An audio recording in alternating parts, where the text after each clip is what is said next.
Estamos viendo Bien por Casa.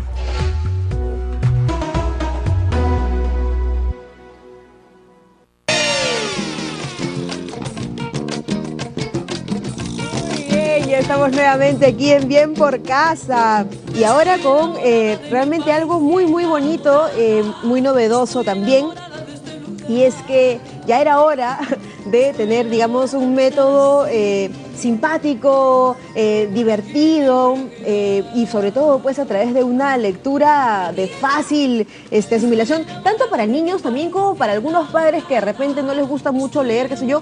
Leyendo con sus hijos pueden aprender más sobre nuestra maravillosa y riquísima historia. ¿Cómo hablar con nuestros niños sobre la historia de nuestro país? Yo estoy congelado hace rato, estoy viendo acá como los gráficos. Una maravilla, ¿no? Los gráficos, sus textos, la calidad de la presentación, del cuento, maravilloso. Y hay responsables de esto. Así es. Estamos con Paola Poli, que es antropóloga y escritora, y Marie-Claire Janot, ¿sí? Qué bonito apellido, educadora y antropóloga también. No, ella, ¿qué tal? Es francés. ¿Ah? Sí, yo soy profesora de educación inicial. Bienvenidas, bien por nous. ¿Cómo están? ¿Qué tal, chicas? Bien, gracias. Bien. También relajadas ustedes, ¿no? Relajadísimas. Bueno, estábamos conversando antes de iniciar un poco acerca de cómo es que nos enfrentamos a la historia en general, ¿no? Sí. A este miedo que tenemos en la época de aprendizaje y cómo nos pueden facilitar los educadores esta forma de aprender, ¿no? Creo que esto es una propuesta para muchos, para más pequeñitos, que puede ayudar no solo a los profesores, sino también a los mismos niños a aprender. Una belleza. Mira estos gráficos, mira, checa. Este, por ejemplo, corresponde al libro, pero te voy a ponerlo así mejor, ahí está. Donde se cuenta la historia, la leyenda de Manco Cápac y Mama Ocllo. Mira, qué bonito los gráficos, ¿Cómo nace esta idea Nace con una pregunta. Marie-Claire es profesora y tiene un nido, y un día la llamo y le digo: Marie-Claire, ¿qué es lo que te falta para contar la historia del Perú a los niños tan chiquitos, ¿no? De 3, 4, 5 años? Y ella lo primero que me contesta es Manco Cápac. Porque cada vez que llega 28 de julio hay que tocar el tema de la historia del Perú, y los Manco Cápac que hay siempre tienen una cara así solemne, seria, y no enganchan con los niños. Entonces empezaron con eso. Empezamos, este fue el primero. Este fue el primero. El primero. Sí, ese es el primero. Hicimos un Manco Cápac simpático, ¿no? Claro, además probablemente sea... O sea, más que simpático, un Manco Cápac feliz, ¿no? Que es su carita de felicidad, ¿no? Claro.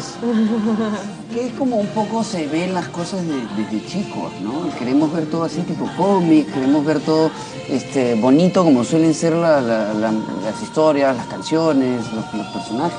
Esto es una manera para introducir al niño con la historia desde una manera de juego, ¿no? O sea, los libros tienen una propuesta lúdica, pero también contienen realidad, ¿no?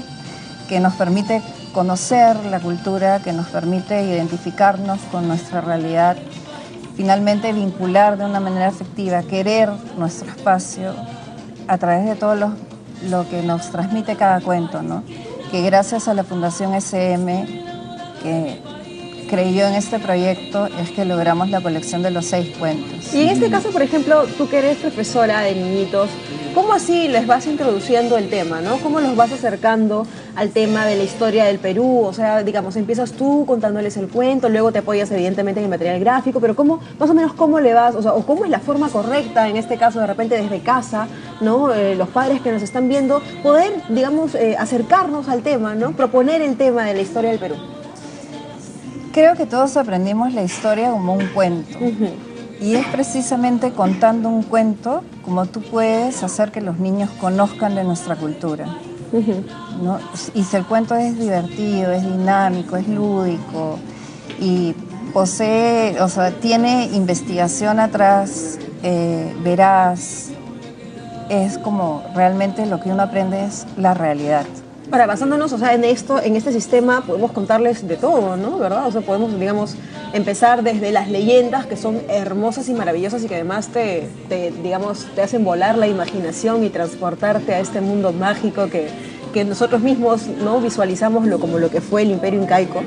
o las digamos, costumbres pre-incas también, ¿no? Porque bueno, nuestra historia va mucho más atrás. Pero, digamos, podemos hablar de todo, ¿no? O sea, podemos... Hemos tratado así. Nos hemos estudiado crónicas, libros de arqueología, libros de historia. Cada personaje, que son diferentes culturas, está vestido con los mantos o los diseños de los mantos que corresponden a las culturas. Sí. Y ahí explican también cada, digamos, lo que significa... No tanto, porque como va dirigido a niños chiquitos, claro. De 3, 4, 5 años, es mucha información. O sea, para cada tema, pues a eso me refería, ¿no? Hay que escoger con pinzas qué es atractivo para el niño y para no recargarlo. Claro, ¿no? por eso te decía un poco, ¿no? Por ejemplo, el tema de la conquista, más o menos qué tinte le dan, cuál es la forma de... No tanto la conquista, sino, por ejemplo, en Moche, por ejemplo, hemos tocado el tema de los huacos retrato. Ya. Que es un clásico de Moche, ¿no? Claro. En Nazca hemos tocado los acueductos. Ya. Para que los niños, cuando alguna vez viajen a Nazca, alguna vez vayan a Moche, vayan a un museo, lo tengan, yo leí eso, o yo conozco. Mira, al final tienes un glosario gráfico, ¿no es cierto?, para que identifiquen, en el caso de esta historia que es los colibríes de Nazca, ¿no? Sí. Tienen las imágenes de estas cosas con las que probablemente no se han familiarizado aún. Claro. ¿No? Para que vayan entendiendo un poco qué es un yuyo, por ejemplo, ¿no? El cangrejo, que lo identifican como animalito, pero cuál es la relación que tiene con y Nazca. Algunos tienen glosario en quechua y en español. Claro. O sea, la palabra en quechua... Ichu, por ejemplo, en el libro de los chachapoyas, que es el último que hemos publicado, hay algunas palabras en quechua, ¿no? Que para que las tengan también en la memoria, porque son cosas que se usan, son palabras que se van a usar. O sea, claro. ¿Hasta dónde han llegado entonces con el tema de la historia? ¿Solo culturas pre-incas? Sí, solamente hemos hecho, bueno, en realidad comenzamos al revés, ¿no? Porque la Macahuaca la hicimos primero, pero es como, y cada uno de los libros culmina con una asociación en la realidad actual. Por ejemplo, si ¿cuál es el chachapoyas? Creo que es el último que hemos hecho. En la última página está el museo de Leimebamba, donde están las momias. No. Acá. Pasa el glosario. Ahí. Toda la historia te cuentan que han ido a visitar a los ancestros, han subido a las chulpas y llegan a las momias. Ahora, esto también se puede complementar de manera... Eso existe ahorita, ese museo está. Claro, bueno, el Museo de Sitio de Chan Chan, por ejemplo, que es digamos, hasta interactivo, ¿no? Porque ahí tú puedes ir con tus hijos, te das una escapada acá nomás, ¿no? Trujillo, que no está tan lejos en realidad, y puedes ver realmente incluso las figuras con cierto movimiento, claro, en tamaño real, ¿no? Entonces, el de las tumbas reales también, sí. Exacto, entonces ahí, digamos, también ya complementas y sustentas, ¿no? De manera gráfica y vivencial incluso, ¿no? Sí, todo está sustentado, inclusive en el Echincha, que es el que tiene el espejo de piedra, también existe el espejo, el huaco retrato Moche también existe, está en un museo, todo existe. ¿Cuáles son los pasajes de la historia que todavía faltan recrear, graficar y explicar en libros? Bueno, en realidad... ¿Hay alguno que quede pendiente? O sea, hay un montón, ¿verdad? Pero ¿hay alguno, por ejemplo, inmediato que sea que ya estén trabajando?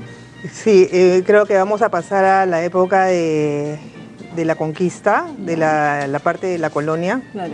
Y tocar eso. El histórico cuarto de rescate, ¿no? Por ejemplo, ¿no? Los 13 del Gallo. Hay un montón de temas. La fundación de Lima, me imagino que todas estas hay un montón de temas, sí. O sea, es inmenso, ¿no? Pero en realidad yo eso lo consulto con Marie-Claire, ¿no? Que es la que ella me dice, para los niños de 4 años este es ideal, eso les puede interesar.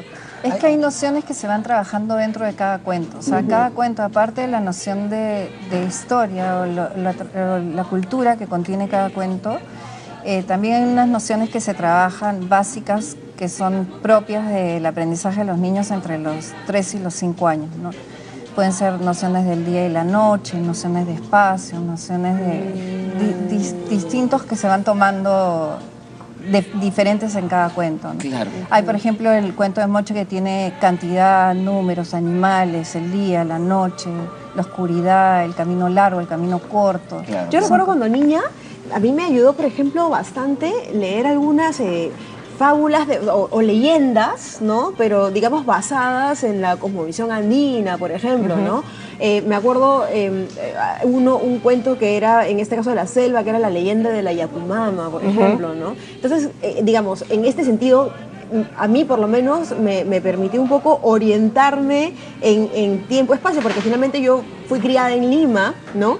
Entonces, digamos, transportarme un poco a la realidad, por lo menos a través de la imaginación, ¿no? A una realidad, digamos, andina, ¿no? De los Andes o de la selva de nuestro Perú. Entonces, era a través de estos cuentos, estas fábulas, ¿no? Que me hacía leer mi mamá y que eran, además, también tenían su cuota de misterio, ¿no? Claro. ¿No? El ingrediente básico, ¿no? Para poder captar. A mí me parece atractivo esto de los cuentos, ¿no? Decías que todo llega para los niños como un cuento.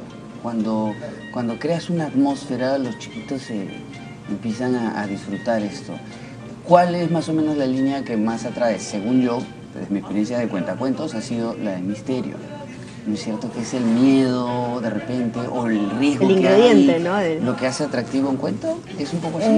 Es como crear una situación donde tenga que haber un desenlace y que este texto sea también enriquecido también por la ilustración. O sea, texto e ilustración van juntos, ¿no? Entonces, si hay una situación que se presentan dentro de cada cuento, la ilustración también no solamente...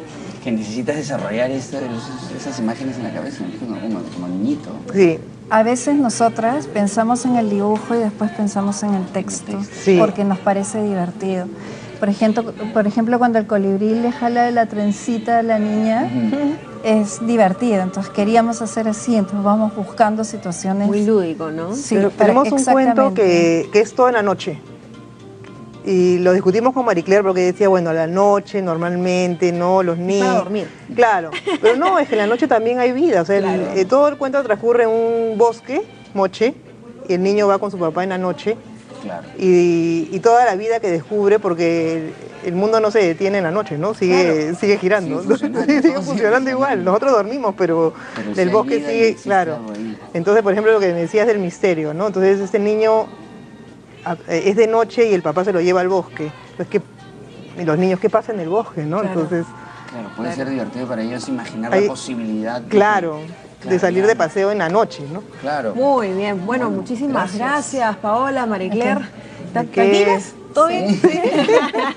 Su agüita de hacer ahora. Gracias por acompañarnos. Gracias, lo máximo. Y por esta Gracias propuesta, a me parece ustedes. tan divertida, ¿no? Tan divertida, me parece interesante, importante, novedoso, además. exacto. Importante también. Muy bien. Gracias. Gracias a nuevamente. ustedes. Nos vamos a un corte. Bueno, nos vamos a un corte y de regreso tenemos música. La gran Adalí Montero nos visita aquí a Bien por Casa con esa voz inigualable. Y después también vamos a hablar acerca de la numerología. Ajá. Esta ¿Qué ciencia. dicen tus números? ¿Qué dirán tus números? Mi numerología dice que estoy misio, más misio que el chavo. Sí. Así, no llego ni ¿Él al es 8. número 8? Sí. ¿Y yo qué número soy? ¿Y yo? 5. 5. ¿Así? Hablamos. ¿Qué hablas hoy? Ya. Mejor Sí, para un eso está poquito, el ya, especialista. Tú no te ya. metas a hablar, por favor. La Ya. productora se Mejor pone a nos dar vamos ideas. a un corte, ¿ya? Regresamos después de este Volveremos. corte con más aquí en Bien por Casa. Volveremos.